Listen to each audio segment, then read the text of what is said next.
Okay, Assalamualaikum warahmatullahi wabarakatuh. So, untuk video kali ini saya nak tunjukkan cara macam mana nak add time slot. So, apa fungsi time slot ni? Time slot ni kita nak design masa.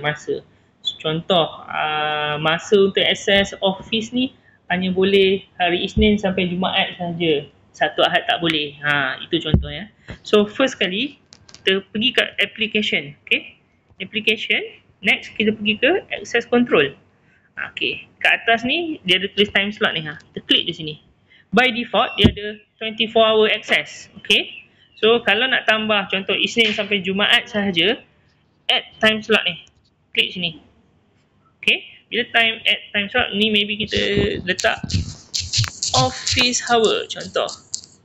Office hour. So kita akan letak masa lah. Office hour is maybe Isnin, Selasa, Rabu, Khamis, Jumaat. Okay. Masa ni bila? Kita letaklah maybe waktu office boleh masuk dalam pukul 8 untuk macam office hashtag pukul 8.30. Maybe nak datang awal boleh. Kita letaklah awal sikit. Contoh kita letak pukul 8. Okay. Bila kita letak pukul 8, sampai pukul berapa kita boleh akses pintu tu? Kita letaklah sampai pukul malam lah. 8 sampai, maybe kita nak limitkan supaya ni 23 sampai pukul 12 lah, 12. Okay, kita scroll.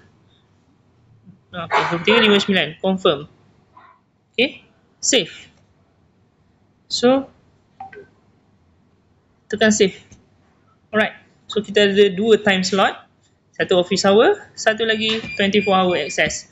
Alright, itu kiranya ini just setting saja. Kita belum set mana-mana access level lagi. Okay, itu saja untuk video kali ini. Sekian, terima kasih.